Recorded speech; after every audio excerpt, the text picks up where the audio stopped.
El nacimiento de una leyenda.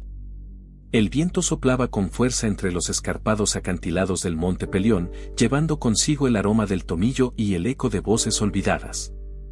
A medida que el sol caía sobre las colinas, un brillo dorado cubría el paisaje, casi como si los dioses estuvieran observando. Allí, en la bruma entre los pinos, se gestaba el comienzo de un mito que resonaría a lo largo de los siglos. Todo comenzó con Ixión, un rey ambicioso cuya vida quedó marcada por la traición y el fuego de los dioses. Fue Zeus mismo quien, al ofenderse por los actos del hombre, decidió castigar su soberbia de manera insólita. Engañó a Ixión creando a Néfele, una nube con la forma exacta de Hera. Al consumar su unión con aquella ilusión, Ixión engendró una raza que no era ni completamente humana ni enteramente divina, los centauros, criaturas con torso de hombre y cuerpo de caballo. Aquellos nacimientos fueron un misterio para la tierra. Los centauros no surgieron de cuna ni de madre que los abrazara. Brotaban como los ríos de las montañas, inquietos, poderosos, indómitos. En la soledad de los bosques y las colinas, aprendieron a cazar, a correr como el viento y a entender la dualidad de su existencia, mitad bestia, mitad pensamiento. Y así, mientras el monte Pelión susurraba secretos en el oído de los mortales, el linaje de los centauros comenzó a cobrar vida, moviéndose como sombras entre los árboles. La leyenda apenas había comenzado. La historia de los centauros se hunde en los oscuros recovecos de la antigua mitología griega, un relato marcado por traiciones y penas divinas.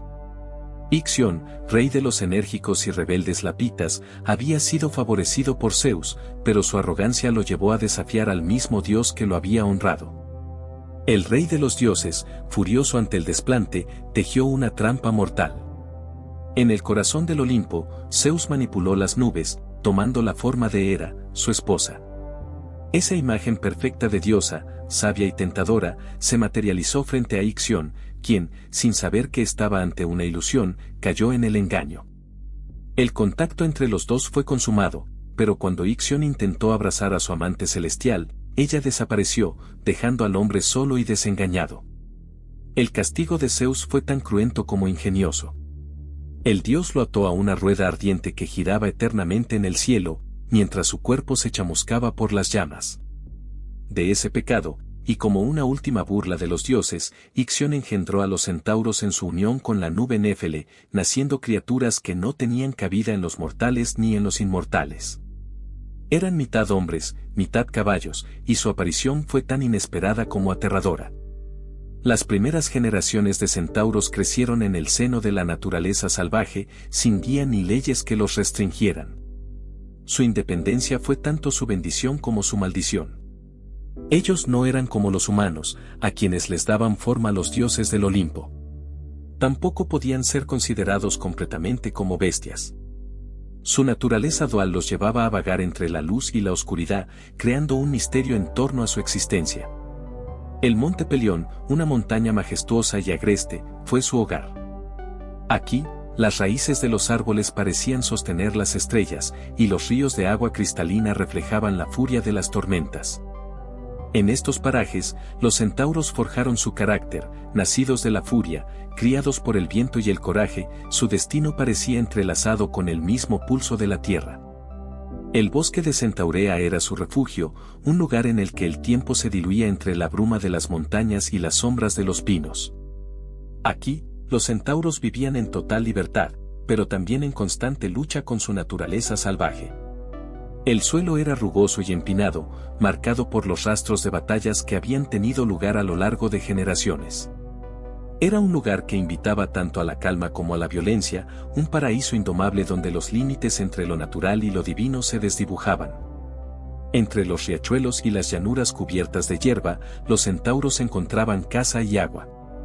Vivían en tribus dispersas, cada una gobernada por su propio líder, una figura fuerte que podía ser tanto sabio como feroz, y cuya autoridad se ganaba por la destreza en combate y la habilidad para sobrevivir. La vida aquí no era sencilla, pero era una vida de poder y libertad. No había más ley que la de la fuerza y la astucia. Los centauros se convirtieron en cazadores de fama, expertos en el arte de la guerra. No solo peleaban entre sí, sino que también defendían su tierra contra otras criaturas mitológicas como los temibles sátiros o los enormes gigantes. A medida que crecían, su poder se expandía más allá de las fronteras del Monte Pelión, convirtiéndose en una leyenda viviente.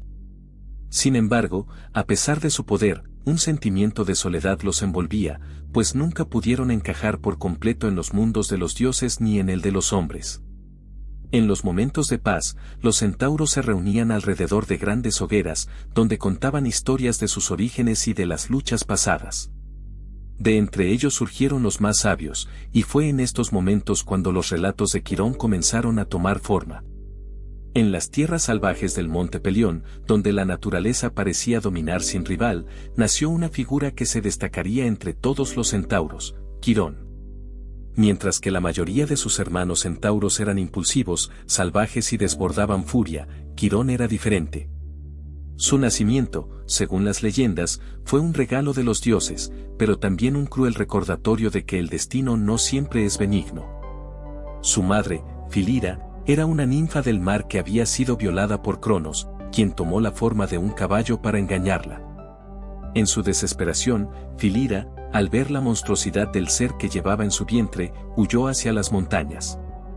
Allí, dio a luz a Quirón, una criatura con el cuerpo de un caballo pero la cabeza y el torso de un hombre. Sin embargo, a diferencia de los demás centauros, Quirón no mostró los rasgos animales de su naturaleza, sino que su ser estaba marcado por una sabiduría inusual.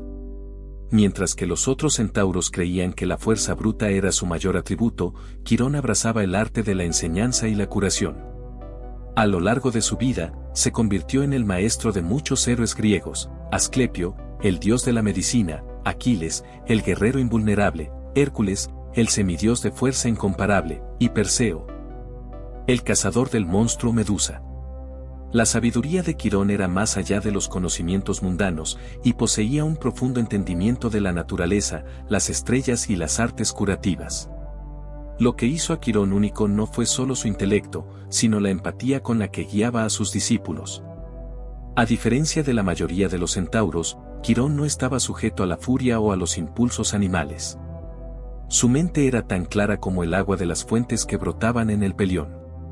Lejos de ser un salvaje guerrero, él veía en los hombres y en los dioses la posibilidad de transformación. A pesar de su bondad y sabiduría, Quirón no escapó al dolor de su naturaleza.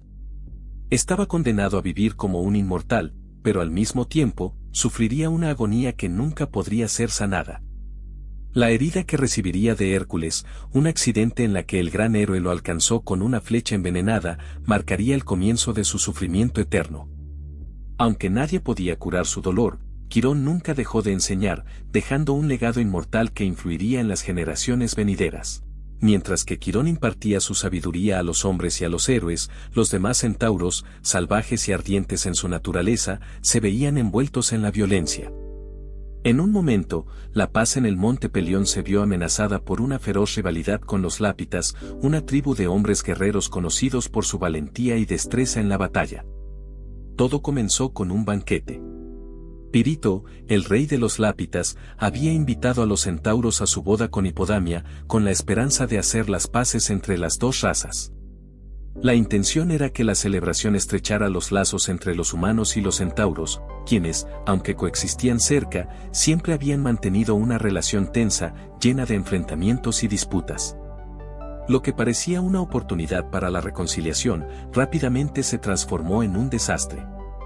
En medio de los festines, los centauros, tal vez demasiado impulsivos, comenzaron a beber vino en exceso.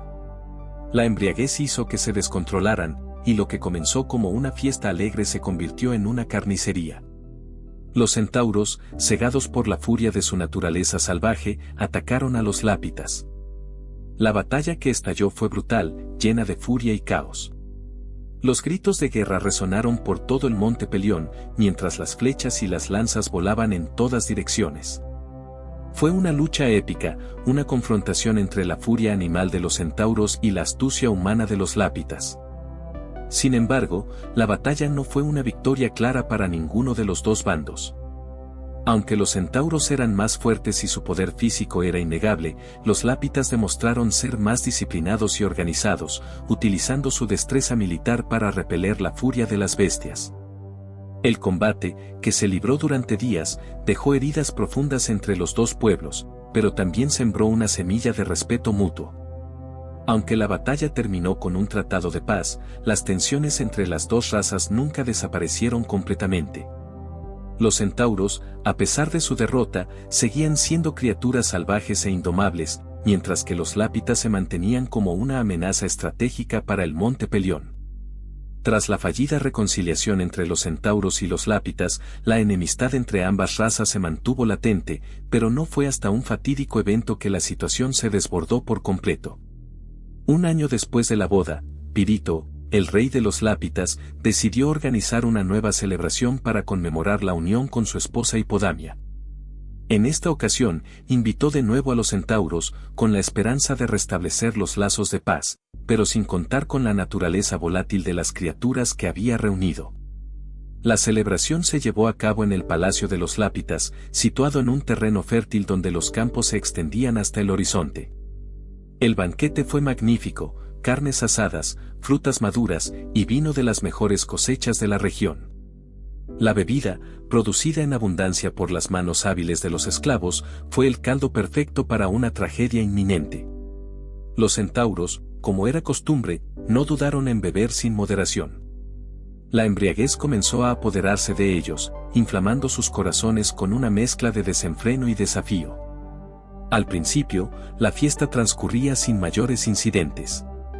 Los lápitas, recelosos pero esperanzados, observaban a los centauros con desconfianza, temiendo que una chispa pudiera encender la pradera de la guerra. Pero, en un momento de distracción, cuando el vino ya había comenzado a afectar los sentidos de los asistentes, un centauro llamado Euritión, conocido por su impulsividad y brutalidad, comenzó a hablar en voz alta, burlándose de los lápitas y de su habilidad para la guerra. Las palabras de Euritión, cargadas de desdén, se filtraron en los oídos de los lápitas y, a partir de ahí, todo se desbordó. Los lápitas, indignados por las palabras de los centauros, intentaron mantener la calma, pero la atmósfera se volvió tensa. La provocación de Euritión fue el punto de quiebre. En un arrebato de furia, uno de los lápitas, un joven guerrero llamado Pericles, lanzó una copa de vino hacia un centauro cercano. El vino, derramándose como una señal de desdén, hizo que el centauro se levantara, levantando su garra con rapidez. La violencia estalló de inmediato. En segundos, los centauros atacaron a los lápitas con furia desenfrenada. Las mesas fueron voladas por los cuerpos desbocados, el sonido de los cascos retumbó en el suelo mientras las lanzas y espadas chocaban. El río de vino se tornó rojo como la sangre, y el suelo se empapó de ambas. Las fiestas que antes habían celebrado se convirtieron en una carnicería descontrolada. Algunos lápitas cayeron bajo el poder bruto de los centauros, mientras que los guerreros lápitas, entrenados y disciplinados, intentaban resistir, luchando en una batalla caótica, sin cuartel. La guerra se desató por completo entre ellos, una guerra que no solo fue de poder físico, sino también de orgullo. Los lápitas luchaban por mantener su honor y defender sus tierras, mientras que los centauros, cegados por la furia del vino y sus instintos animales, luchaban por reafirmar su supremacía. La violencia no cesó en la gran batalla que se desató en los campos de los lápitas. Los centauros, movidos por la rabia, derrapaban por el suelo, pisoteando cualquier cosa en su camino, mientras lanzaban pesadas hachas y arcos con precisión mortal. Por su parte, los lápitas respondían con su astucia militar, desplegando sus formaciones y bloqueando los embistes de las criaturas con lanzas afiladas y escudos reforzados. El viento se volvió un rugido mientras la batalla tomaba una intensidad feroz. Los centauros, con su desbordante fuerza y agilidad, arremetían contra los soldados humanos, pero los lápitas, más disciplinados, conseguían mantener su línea, luchando con estrategia y organización. No obstante, la brutalidad de los centauros era una fuerza natural que no se podía detener fácilmente. Cada embestida de un centauro arrasaba con las formaciones, dejando una estela de destrucción a su paso. Las colinas cercanas al campo de batalla temblaban con el retumbar de los cascos y el choque de las armas. Los árboles cercanos a la zona se inclinaban bajo el peso de los proyectiles que cortaban el aire con rapidez mortal. La lucha se extendió por horas y el campo de batalla se cubrió con un manto de polvo y sangre. Los lápitas, a pesar de su valentía, comenzaron a ceder bajo el peso de la brutalidad y la furia de los centauros. Cuando el sol comenzó a descender, la batalla llegó a su clímax. Los lápitas, exhaustos pero determinados, lograron finalmente ganar terreno. No sin sufrimiento, pero con el peso de su disciplina y entrenamiento, consiguieron forzar a los centauros hacia un retiro desordenado. Muchos centauros cayeron esa noche, su furia finalmente sofocada por la organización humana. La guerra no terminó en esa batalla. La violencia entre los dos pueblos continuó durante años, con altibajos, pero nunca lograron alcanzar una paz duradera. La disputa, nacida del vino y la provocación, dejó una cicatriz en ambos pueblos, un recordatorio de que la furia de los centauros, una vez desatada, nunca podría ser contenida fácilmente. La victoria de los lápitas en la batalla de los centauros no trajo consigo la paz. Si bien los centauros fueron finalmente repelidos y obligados a retirarse de las tierras de los lápitas, el odio entre las dos razas perduró mucho después de la última lanza lanzada. La derrota no fue solo un golpe físico para los centauros, fue una humillación profunda, pues en su orgullo salvaje no podían aceptar el haber sido derrotados por los humanos, seres que consideraban inferiores. Los centauros, avergonzados y heridos en su honor, fueron desterrados de las llanuras que una vez consideraron su hogar. La noticia de su derrota se extendió rápidamente, no solo entre los humanos, sino entre las criaturas mitológicas de los bosques, los ríos y las montañas. El monte Pelión, su refugio ancestral, quedó vacío, como si la tierra misma hubiera sentido el peso de la tragedia que había sucedido. Quirón, quien había estado al margen del conflicto, observaba en silencio desde su santuario. Aunque él no había participado en la lucha, la victoria de los lápitas dejó una amarga sensación de derrota en su alma. Para él, la pérdida de la grandeza de su pueblo representaba la caída de una forma de vida salvaje que, aunque primitiva, poseía un cierto sentido de honor y respeto por la naturaleza. Desprovistos de su hogar y despojados de su orgullo, los centauros se dispersaron por las tierras cercanas, exiliados a las fronteras de la civilización, viviendo en los rincones más remotos de los bosques y montañas. Sin embargo, la tristeza no les permitió olvidarse de su gloria pasada. Algunos de ellos, aquellos menos inclinados a la violencia, buscaron refugio en la enseñanza de la sabiduría y la curación, como lo hizo Quirón. Otros, por el contrario, se sumergieron aún más en su naturaleza salvaje, renunciando por completo a cualquier esperanza de reconciliación con los humanos. El exilio, aunque necesario, dejó una huella imborrable en los centauros. Su poder y su furia habían sido derrotados, pero su orgullo seguía intacto, marcado en sus corazones como una llama que nunca dejaría de arder. Así, mientras vagaban por tierras lejanas y desconocidas, una pregunta resonaba entre ellos: ¿podrían algún día redimir su honor o su destino estaba sellado por la violencia que había marcado su historia? Entre los muchos centauros que fueron exiliados, hubo uno cuya sombra se extendió más que la de cualquier otro, Euritión, el mismo que, en el banquete de los lápitas, desató la furia de la guerra. Tras la derrota, Euritión no era el mismo. Su mente, acostumbrada a la violencia y la ira, comenzó a transformarse. La humillación de la derrota lo consumió por completo, y lo que antes había sido un centauro impulsivo y salvaje se convirtió en una figura sombría, marcada por la desesperación. Mientras otros centauros se dispersaban en busca de una nueva vida, Euritión se retiró al interior del monte Pelión, donde los árboles y las rocas parecían hablarle en lenguajes olvidados. En la quietud de su exilio, comenzó a adentrarse en las artes oscuras, buscando poder y conocimiento que pudieran sanar su herida de orgullo. Con el tiempo, se convirtió en un ermitaño, alejado de la compañía de sus hermanos, cuyo corazón estaba lleno de rencor y sed de venganza. En su soledad, Euritión invocó espíritus y hechizos, buscando en las sombras un medio para recuperar su estatus y su dominio. Sin embargo, la oscuridad lo transformó. Se rodeó de las criaturas más siniestras, criaturas que, al igual que él, no deseaban la paz, sino la guerra. Su figura se tornó más aterradora, su mente más torturada. En sus ojos ardía una furia inextinguible, y su cuerpo, marcado por cicatrices de la batalla, se convirtió en una imagen de la destrucción misma. Eurytion se transformó en un símbolo del lado más oscuro de los centauros, aquel que no conocía la redención ni el arrepentimiento. Sus actos eran impulsados por el deseo de venganza, y su destino parecía sellado en la condena de su propio corazón. Los ecos de su nombre comenzaron a extenderse entre los pueblos cercanos.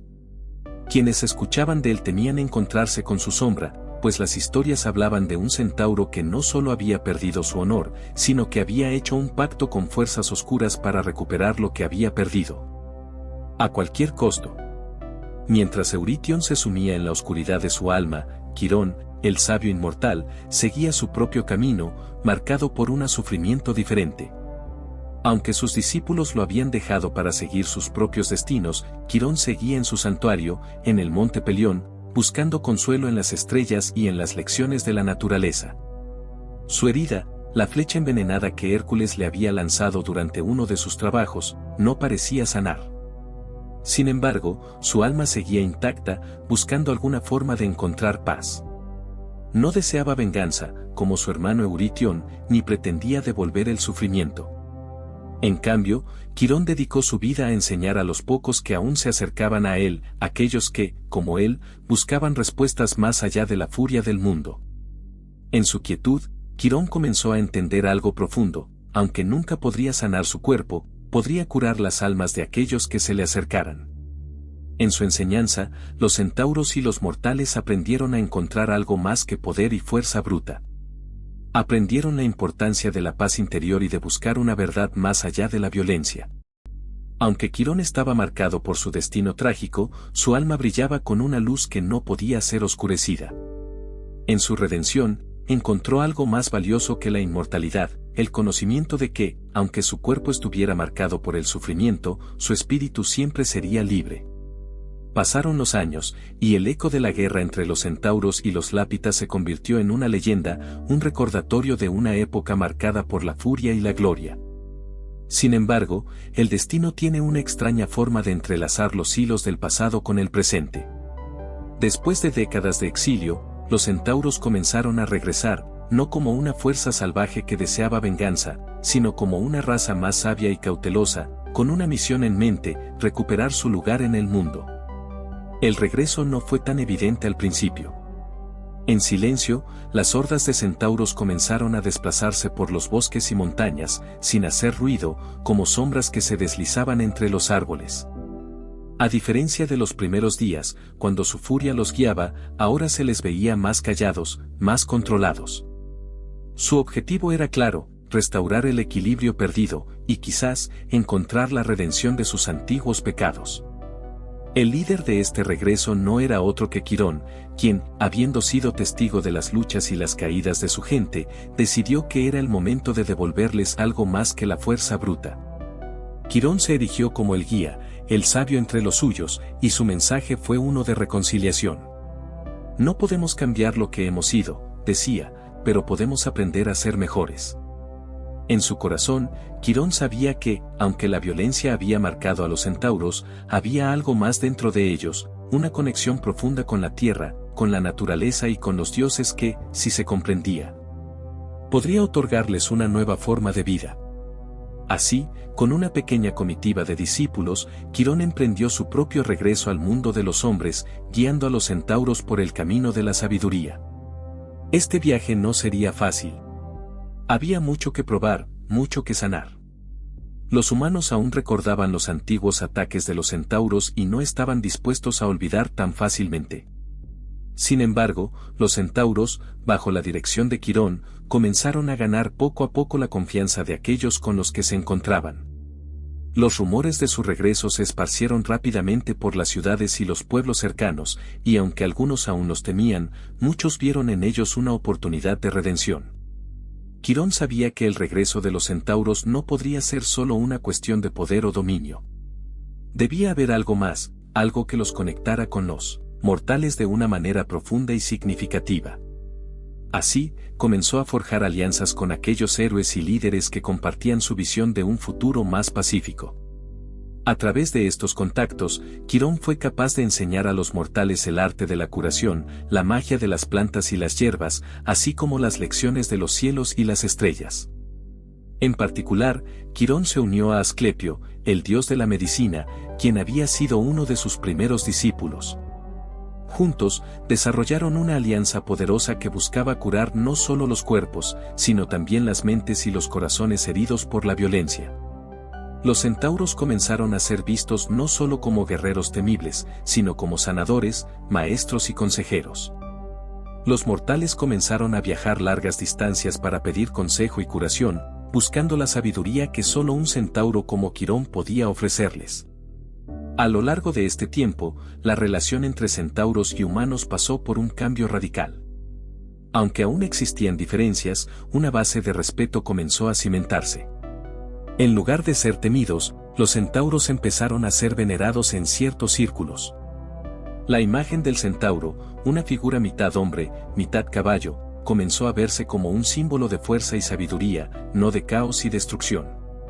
Los primeros signos de reconciliación comenzaban a emerger, aunque aún quedaban muchas pruebas por superar.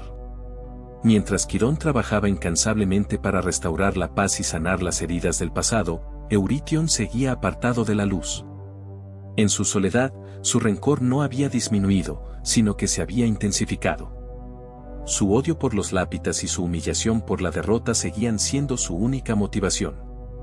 La sombra que lo rodeaba se hizo aún más densa, y su deseo de venganza se convirtió en una necesidad insaciable. Aunque Quirón y sus seguidores buscaban la redención, Eurytion no podía concebir tal idea. Para él, los humanos eran la causa de su sufrimiento, y su orgullo herido no podía perdonarlos. Mientras los demás centauros aprendían a coexistir con los mortales, él se hundía en las profundidades de su alma atormentada, alimentada por su ira y su dolor. En la oscuridad de su exilio, Eurytion comenzó a buscar alianzas con las fuerzas más oscuras de la mitología griega. Se acercó a Hades, el dios del inframundo, ofreciendo su lealtad a cambio de poder. Aunque el dios de los muertos inicialmente se mostró reacio, la desesperación de Eurytion y su voluntad de hacer cualquier cosa para conseguir su venganza lo hicieron un candidato interesante. Hades, viendo en Eurytion una oportunidad para sembrar el caos entre los mortales y los centauros, aceptó su oferta. Eurytion se convirtió en un guerrero oscuro, un ser poseído por la rabia y el poder del inframundo. El odio de Eurytion lo transformó por completo. Su cuerpo, que antes había sido una mezcla de fuerza y furia, ahora estaba marcado por las huellas del inframundo. Su piel se volvió más gris, sus ojos más oscuros, y su fuerza creció exponencialmente. Se convirtió en una figura temida, no solo entre los mortales, sino también entre los propios centauros. El regreso de Eurytion no fue uno de paz o entendimiento, sino de guerra y destrucción. Viajó por todo el mundo, sembrando discordia y desconfianza entre los pueblos. Su nombre se convirtió en sinónimo de la furia incontrolable de los centauros, una figura de terror que venía de las profundidades del inframundo. El regreso de Eurytion, transformado por las sombras del inframundo, no pasó desapercibido. En los rincones más oscuros del mundo, sus acciones comenzaron a dejar huellas de terror. Los pueblos temblaban ante su presencia, y los centauros, aunque no todos compartían su visión, sabían que su regreso era una amenaza tanto para los mortales como para los suyos. Quirón, al enterarse de la creciente amenaza de su hermano, supo que debía enfrentarse a él. No solo como un hermano, sino como el líder de una nueva era para los centauros. La confrontación entre Quirón y Eurytion, que había sido una inevitabilidad desde su separación, finalmente ocurrió en un campo desolado, al borde de los bosques de la guerra. El lugar estaba marcado por la historia de luchas y traiciones, y ahora sería el escenario de la batalla final entre dos almas enfrentadas por el destino de los centauros. Quirón, con su calma característica, enfrentó a su hermano, cuyos ojos ahora ardían con una furia imparable. En el aire flotaba la electricidad de la tensión, un presagio de que este enfrentamiento sería más que una simple batalla, sería una lucha por el alma misma de los centauros. Quirón, sabiendo que su hermano estaba consumido por el odio, trató de razonar con él, apelando a la parte que alguna vez fue noble y honorable en su ser. Eurytion, no necesitas más poder. Ya has sufrido demasiado. regresa a casa, antes de que todo lo que ama se pierda para siempre. La voz de Quirón resonó con una mezcla de tristeza y esperanza, pero Eurytion no respondió con palabras. En lugar de eso, desató su furia en un brutal ataque, lanzando un torrente de flechas envenenadas no solo con veneno físico, sino con odio y desesperación. Quirón se defendió con agilidad y sabiduría, esquivando los ataques, su cuerpo moviéndose con la fluidez de quien sabe que está luchando no solo por la vida, sino por la esencia misma de su gente. El viento aullaba mientras los dos hermanos, una vez unidos por el destino, ahora se enfrentaban en una batalla que marcaría el futuro de todos los centauros. La lucha continuó, feroz y sin piedad, mientras las sombras y la luz se entrelazaban en un espectáculo de fuerza, dolor y redención. Quirón, aunque golpeado y agotado, nunca dejó de intentar encontrar la forma de alcanzar a su hermano, de ver en sus ojos alguna chispa de la razón que una vez compartieron. Pero Eurytion estaba más allá de la razón. El odio había tomado por completo su ser. En un momento de desesperación, Quirón usó una de sus últimas cartas, la curación.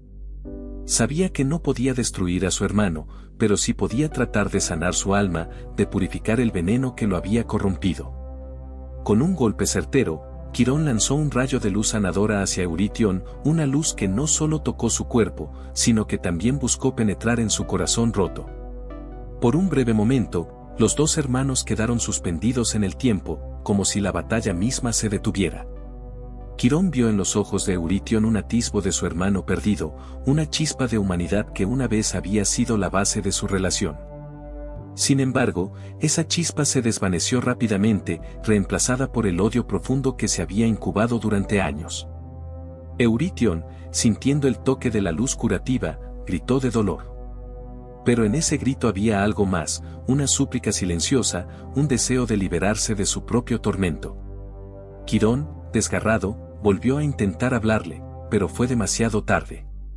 La oscuridad había reclamado por completo a Eurytion, y en su último acto de desesperación, lanzó un ataque final hacia Quirón. La flecha se dirigió con precisión mortal hacia el corazón de Quirón. Él, sabiendo que su destino estaba sellado, se preparó para recibir el golpe, no con miedo, sino con una aceptación silenciosa. Pero antes de que la flecha pudiera llegar a su objetivo, algo inexplicable ocurrió, un rayo de luz divina descendió del cielo, deteniendo la flecha en su curso. Era el poder de los dioses.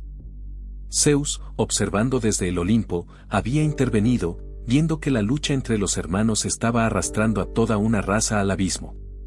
La flecha de Eurytion se desintegró en el aire, dejando solo un resplandor de paz. La intervención de Zeus no solo salvó la vida de Quirón, sino que también detuvo la espiral de destrucción en la que ambos hermanos estaban atrapados. Sin embargo, el precio fue alto. Quirón, aunque aún vivo, estaba herido mortalmente. La flecha de Eurytion había sido detenida, pero el daño ya estaba hecho. El veneno de la flecha había comenzado a corromper su cuerpo, y su tiempo estaba llegando a su fin. Con una calma y dignidad que solo él poseía, Quirón miró a su hermano por última vez. Eurytion, desconcertado y confundido por lo que acababa de suceder, permaneció inmóvil, incapaz de comprender la magnitud de su propia caída. Quirón, con su último aliento, habló. Eurytion, la guerra no es el camino, pero, si algún día encuentras paz, será porque tú mismo elegiste encontrarla. Con esas palabras, Quirón se desvaneció, liberando su alma del tormento que lo había acompañado durante tanto tiempo. Su sacrificio no solo salvó a su hermano, sino que también selló el destino de los centauros. La paz había llegado, pero a un precio terrible. La muerte de Quirón fue un golpe mortal para los centauros, pero su legado perduró. Aunque su cuerpo fue consumido por las sombras de la muerte, su alma se elevó hacia las estrellas, como un faro de esperanza en un mundo marcado por la violencia y el conflicto.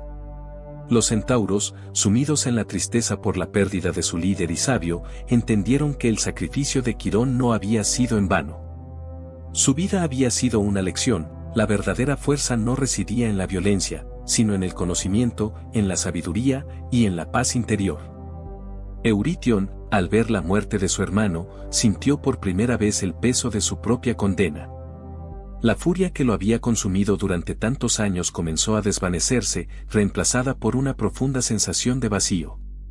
Se encontraba solo, con su hermano perdido y el caos que había desatado sobre los suyos.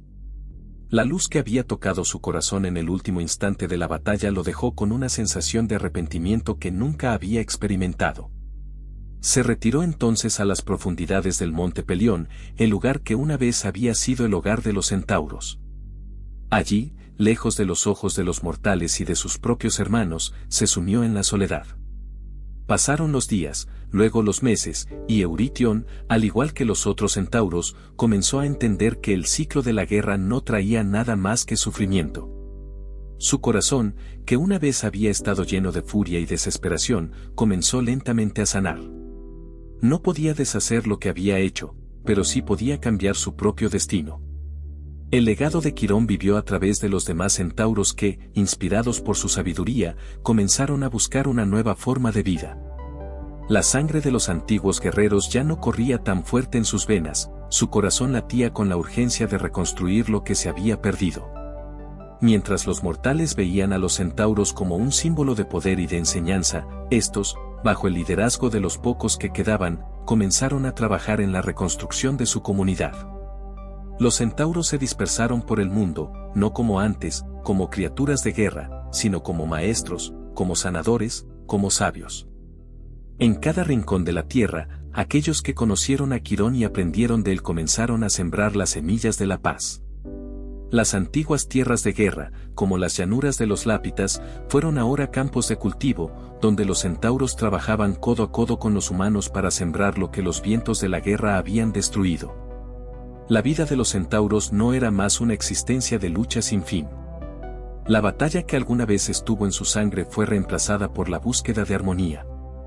Algunos se dedicaron a enseñar las artes de la medicina, otros las ciencias de la naturaleza, pero todos, en su corazón, llevaban el legado de Quirón. En los pequeños pueblos y aldeas, los centauros fueron vistos no como monstruos, sino como amigos y consejeros. Los humanos aprendieron a confiar en ellos, a ver en sus ojos no solo la sombra de su pasado, sino la luz de su futuro. El tiempo pasó, y Euritión, quien se había alejado de la sociedad centauri, comenzó a sentir la necesidad de encontrar la redención. Su corazón ya no estaba marcado solo por el dolor de la pérdida, sino por un profundo arrepentimiento por sus actos. Aunque la paz se había restaurado, su propio tormento interior seguía siendo un peso insostenible. Decidido a buscar un modo de reconciliarse con su propio ser, Euritión emprendió un viaje. Viajó por todo el mundo, buscando respuestas, buscando perdón y, sobre todo, buscando a aquellos a quienes había hecho daño. Fue a las aldeas que había aterrorizado, se acercó a las personas que había ofendido y, en su viaje, comenzó a pedir perdón. Al principio, muchos lo miraron con desconfianza, recordando los horrores de su furia. Pero a medida que su arrepentimiento se mostró genuino, algunos lo aceptaron, aunque no sin dolor. En los ojos de Euritión, aquellos que lo habían conocido vieron la verdad de su transformación. El monstruo que había sido reemplazado por un ser que, aunque marcado por sus errores, buscaba una forma de redimirse. En sus últimos días, Euritión encontró una forma de paz, no solo con los mortales, sino consigo mismo. Reconoció que la verdadera batalla no había sido contra los lápitas, ni contra sus hermanos, sino contra su propia oscuridad. Los centauros, quienes una vez fueron conocidos por su salvajismo y su brutalidad, ahora eran recordados como los guardianes de la sabiduría y los protectores del equilibrio entre la naturaleza y la humanidad. Su lucha no fue en vano. Aunque Quirón ya no caminaba entre ellos, su espíritu permaneció en cada uno de los centauros que tomaron su lugar, convirtiéndose en un símbolo de cómo incluso las criaturas más feroces pueden encontrar la paz. El sacrificio de Quirón, el arrepentimiento de Euritión y la transformación de toda una raza fueron el testamento de que, a veces, los destinos más oscuros pueden ser iluminados por la luz de la esperanza y el perdón. Los centauros, ahora una raza de sabios y sanadores, continuaron su legado, enseñando a los mortales y cuidando de la tierra, sabiendo que el ciclo de la vida estaba hecho de momentos de conflicto y de reconciliación. En las montañas de Pelión, el espíritu de Quirón seguía observando, sabiendo que su gente había encontrado su verdadero propósito, uno más grande que la guerra, la enseñanza, la sanación y la preservación del equilibrio en el mundo. Los centauros, por fin, habían alcanzado la redención. La historia de los centauros nos deja una poderosa lección sobre la redención, el sacrificio y la transformación. Aunque nacidos de la violencia y la furia, estos seres mitológicos nos muestran que el verdadero poder no reside en la fuerza bruta, sino en la capacidad de aprender, sanar y evolucionar. Quirón, el sabio, nos enseña que incluso los más grandes guerreros pueden elegir el camino de la paz, y Euritión, el perdido, nos recuerda que nunca es tarde para arrepentirse y buscar la reconciliación. En un mundo lleno de caos y divisiones, la historia de los centauros nos invita a reflexionar sobre cómo nuestras decisiones pueden cambiar el rumbo de nuestras vidas y las de los demás. Nos enseña que, por más oscuros que sean nuestros pasados, siempre hay una oportunidad para redimirnos, encontrar la paz y dejar un legado que inspire a futuras generaciones.